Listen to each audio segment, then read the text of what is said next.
사실 이제 우리가 1편에서도 7개의 재판 얘기를 했었고 어떻게 보면 신과 함께서 중요한 건 재판이란 말이에요. 그러다 보니까 좀 궁금해졌어요. 이 지상에서의 재판의 과정, 저희가 법률 전문가는 아닙니다만 좀 이렇게 대략적으로라도 재판의 과정을 알면 많은 분들이 억울한 일을 당했을 때 조금 도움이 되지 않을까 해서 설명을 좀 청합니다. 그러니까 이 작품 내용 자체는 이제 형사 재판하고 좀 유사한 부분이 있는 것 같아요. 근데 재판이 시작되려고 하면은 먼저 선행돼야 되는 게 있습니다. 그래서 선행돼야 되려고 하면은 먼저 이제 수사가 이루어져야 됩니다.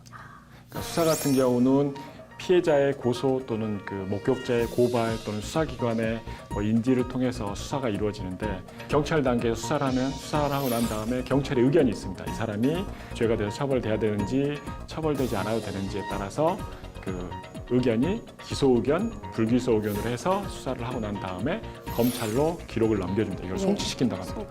검찰에서 이제 그 기록을 보면은 이 사람이 죄가 되지 않는다고 하면 불기소 처분으로 끝나는 거고 그래서 재판까지 가지 않습니다.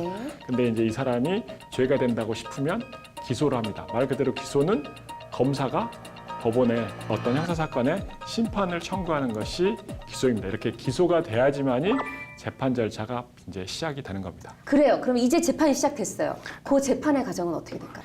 재판 기일에 피고인과 변호인이 출석을 해서 있습니다. 그러면은 그 재판장이 그 사건 번호하고 피고인 이름을 부릅니다. 그러면 재판장이 부르면은 대답을 하고 나가서 피고인석에 가서 씁니다.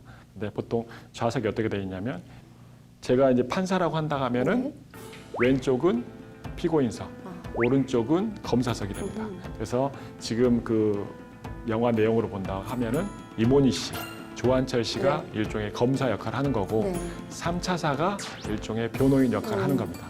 그래서 사건 번호하고 피고인을 부르면 피고인이 이제 피고인석에 와서 씁니다. 그러면은 진술 거부권을 고지합니다. 불리한 진술하지 않아도 된다라고 알려주면서 물어봅니다. 이거 인정신문이라고 하는데 이름, 주민번호, 주소, 등록 기준지, 직업 같은 걸 물어봐서 이 사건의 피고인 A가 여기 출석한 A인지를 정확히 확인을 합니다. 그러고 난 다음에 이제 착석을 하면은 검사가 범죄 사실, 공소장에 있는 범죄 사실이나 그 요지를 낭독을 합니다. 그러면은 피고인에게 물어봅니다. 이걸 인정하냐, 부인하냐.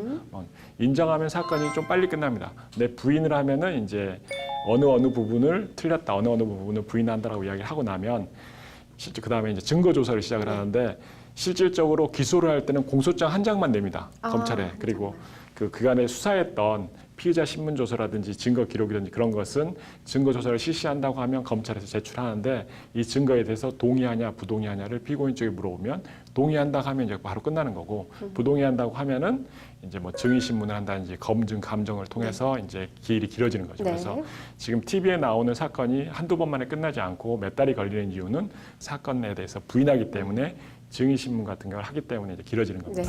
그래서 증거 조사가 끝나고 나면 검사가 구형을 합니다. 뭐 피고인을 징역 몇 년에 처해달라든지 그렇게 말하는 게 구형인데 거기에 대해서 피고인의 변호사는 이걸 부인한다, 무죄다라든지 잘못했으니까 최대한 선처를 바란다라는 얘기를 하고 피고인에게 재판장이 물어봅니다. 마지막으로 할 말이 있냐? 그러면은 최후 진술이죠. 네, 최후 진술. 끝나고 나면 선고 기일이 잡힙니다. 선고 기일이 잡히면은 그 선고 기일에 선고를 하는 거죠. 그래서 선고를 들은 피고인은 일주일 안에 항소를 할 수가 있습니다. 근데 항소는 하게 되면 피고인만 항소를 하면은 1심에서 받았던 형보다 더 높은 형을 선고할 수가 없습니다.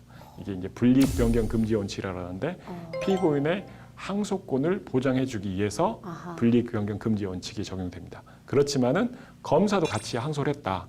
그렇게 되면은 형량이 더 올라갈 수도 있습니다. 이런 게 이제 기본적인 형사 재판 절차입니다.